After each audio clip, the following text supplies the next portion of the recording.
ನಮ್ಮ ರಾಜ್ಯದ ಮಂತ್ರಿಗಳು ಕೂಡ ಈ ಡಿಮ್ಯಾಂಡ್ಸನ್ನು ಇಟ್ಕೊಂಡು ನಾವು ಎಲ್ಲರೂ ಕೂಡ ಎಲ್ಲ ಸರ್ಕಲಿಂದ ವರ್ಕರು ಮತ್ತು ಹೆಲ್ಪರು ಸೇರಿ ಇದನ್ನು ರಿಜಿಸ್ಟರ್ ಪೋಸ್ಟ್ ಇವತ್ತು ಮಾಡ್ತಾ ಇದ್ದೀವಿ ಸರ್. ಅಂಗನವಾಡಿ ನೌಕರರು ಹೋರಾಟ ಮಾಡ್ತಾ ಇದ್ದಾರೆ. ಕಾರಣ ಏನು ಅಂತಂದರೆ ಇವತ್ತೇನು ಕೇಂದ್ರ ಸರ್ಕಾರ FRS ಅಂದರೆ ಮುಖಚರ್ಯೆಯನ್ನು ಗುರುತಿಸುವಿಕೆಯನ್ನು ತಂದಿದೆ, ಅದು ಸರಿಯಾದ ಕ್ರಮದಲ್ಲಿ ಆಗ್ತಾ ಇಲ್ಲ.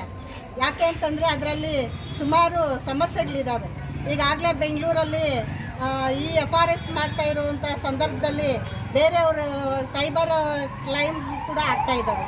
ಈಗ ನಮ್ಮ ವರ್ಕರ್ಸ್ ಮೇಲೆ 3 ಕಂಪ್ಲೇಂಟ್ ಆಗಿದೆ.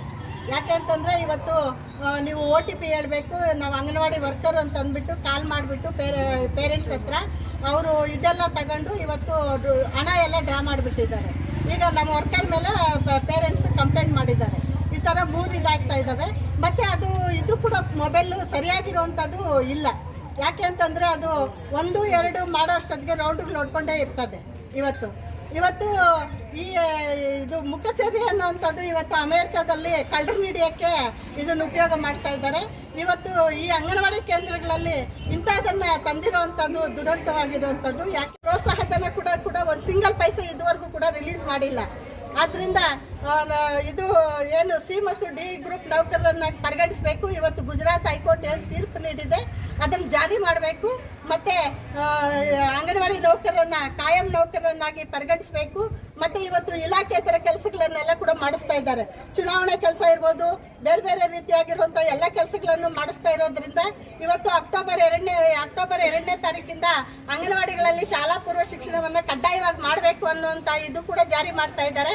ಮತ್ತು ನಮ್ಮ ಇಲಾಖೆ ಮಿನಿಸ್ಟ್ರು ಕೂಡ ಮೊನ್ನೆ ಒಂದು ಇದನ್ನು ಕೊಟ್ಟಿದ್ದಾರೆ. ಅಂದರೆ ಶಾಲಿನಿ ರಜನೀಶ್ ಮೇಡಮ್ ಕೂಡ ಮೊನ್ನೆ ಇದು ಮಾಡಿ ಚುನಾವಣೆ ಕೆಲಸದಿಂದ ಅಂಗನವಾಡಿ ವರ್ಕರ್ಸನ್ನು ಬಿಡುಗಡೆ ಮಾಡಬೇಕು ಅಂತ. ಆದರೆ ಇಲ್ಲಿನ ಲೋಕಲ್ ಆಗಿರುವಂಥ ನಮ್ಮ DC-ಗಳಾಗಲಿ ನಮ್ಮ ತಹಸೀಲ್ದಾರ್ಗಳಾಗಲಿ ಅಂಗನವಾಡಿ ವರ್ಕರ್ಸ್ ಮಾಡಲೇಬೇಕು ಅಂತ ಅಂದ್ಬಿಟ್ಟು ಒತ್ತಡ ತಂದು ಅವ್ರಿಗೆ ಯಾರೆಲ್ಲ ಹೋಗ್ತಾ ಇಲ್ಲ ಅವ್ರಿಗೆ ನೋಟಿಸ್ಗಳನ್ನು ಇಶ್ಯೂ ಮಾಡಿದ್ದಾರೆ. ಅದನ್ನು ವಾಪಸ್ ತಗೋಬೇಕು ಮತ್ತು ಚುನಾವಣೆ ಕೆಲಸಗಳಿಂದ ಬಿಡುಗಡೆ ಮಾಡಬೇಕು. ಮತ್ತು ಅಂಗನವಾಡಿಗಳಲ್ಲಿ ಶಾಲಾ ಪೂರ್ವ ಶಿಕ್ಷಣ ಮಾಡೋದಕ್ಕೆ ಅವಕಾಶ ಕೊಡಬೇಕು ಅಂತ ಒತ್ತಾಯ ಮಾಡಿ ಇವತ್ತು ನಾವು ಇಡೀ ದೇಶಾದ್ಯಂತ ಹೋರಾಟವನ್ನು ಮಾಡ್ತಾ ಇದ್ದೀವಿ. ಇಂದಾನೆ ಗುರುತಿಸಬೇಕಾಗಿಲ್ಲ. ಇದ್ರದ್ದೇ ಆಗಿರುವಂಥ ಇಲಾಖೆಯಲ್ಲಿ ಕೆಲಸ ಮಾಡ್ತಾ ಇರುವಂಥ ನೌಕರರಿದ್ದಾರೆ.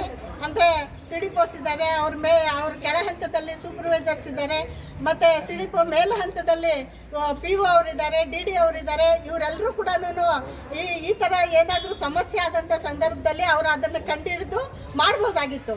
ಆದರೆ ಇವತ್ತು ಮುಖಚರ್ಯೆ ಮಾತ್ರನೇ ಈಗ ಇಷ್ಟು ದಿನ ಇದ್ದಿಲ್ದಿದ್ರು ಕೂಡ ಈಗ ಅಕಸ್ಮಾತ್ 1-2 ಆ ಥರ ಸಮಸ್ಯೆ ಇದ್ದರೂ ಕೂಡ ಫುಡ್ ಕೊಡ್ಬೋದು ಅಂತ ಅಂದ್ಬಿಟ್ಟು ಹೇಳ್ತಿದ್ರು. ಈಗ ಮತ್ತೆ ಮೊನ್ನೆ ಒಂದು ಸ್ಟೇಟ್ಮೆಂಟ್ ಕೊಟ್ಟಿದ್ದಾರೆ ನಮ್ಮ ಸೆಂಟ್ರಲ್ ಮಿನಿಸ್ಟ್ರು.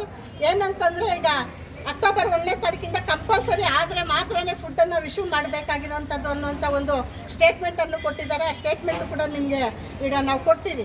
ಆದ್ದರಿಂದ ಈ ಮುಖಚರ್ಯೆ ಅನ್ನುವಂಥದ್ದು ಅದರಲ್ಲಿರುವಂಥ ಲೋಪದೋಷಗಳನ್ನು ಮೊದಲು ಬಗೆಹರಿಸಬೇಕು. ಮತ್ತು ಬಗೆಹರಿಸಿದ್ದಾದ್ಮೇಲೆ ಇದನ್ನು ತರಬೇಕೇ ವಿನಃ ಏಕಾಏಕಿ ತಂದು ಇವತ್ತು ಅಂಗನವಾಡಿ ವರ್ಕರ್ಸ್ಗೂ ಕೂಡ ಸಮಸ್ಯೆ ಆಗ್ತಾ ಇದೆ. ಇಲ್ಲಿ ಇಲಾಖೆಯಲ್ಲಿ ಕೆಲಸ ಮಾಡ್ತಾ ಇರುವಂಥ ಅಧಿಕಾರಿಗಳಿಗೂ ಕೂಡ ತುಂಬ ಸಮಸ್ಯೆ ಆಗ್ತಾ ಇದೆ. ಈಗ ನಾವು ಮಾಡಲಿಲ್ಲ ಅಂದರೆ ಅವರು ಬಿಡಲ್ಲ, ಅವ್ರಿಗೂ ಕೂಡ ಒತ್ತಡಗಳು ಇರ್ತವೆ. ಅದನ್ನು ತಂದು ನಮ್ಮ ವರ್ಕರ್ಸ್ ಮೇಲೆ ಇವತ್ತು ಇದು ಪ್ರಭಾವ ಬೀರುವಂಥ ಸಮಸ್ಯೆಗಳಿದ್ದಾವೆ. ಇವತ್ತು ಮಾನಸಿಕ ಒತ್ತಡಗಳಿಗೆ ಬಲಿಯಾಗ್ತಾ ಇದ್ದಾರೆ ನಮ್ಮ ವರ್ಕರ್ಸು.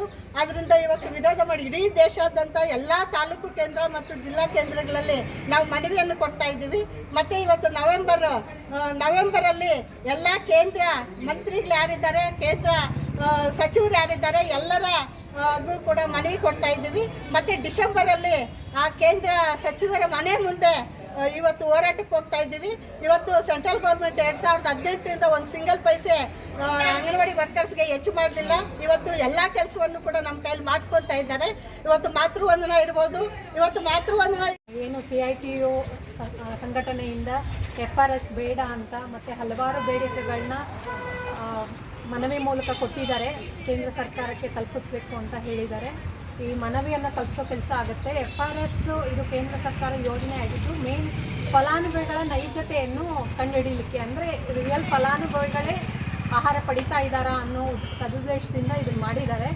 ಆದರೆ ಅವ್ರುಗಳು ಹೇಳಿದಂಗೆ ಕೆಲವೊಂದು ತಾಂತ್ರಿಕಗಳು ದೋಷ ಇರ್ಬೋದು ಅಥವಾ ಈ ಹಿಂದೆ ಅಷ್ಟೇ 3 ತಿಂಗಳ ಹಿಂದೆ ಅಷ್ಟೇ ಇದು ಇಂಟ್ರೊಡ್ಯೂಸ್ ಆಗಿದೆ.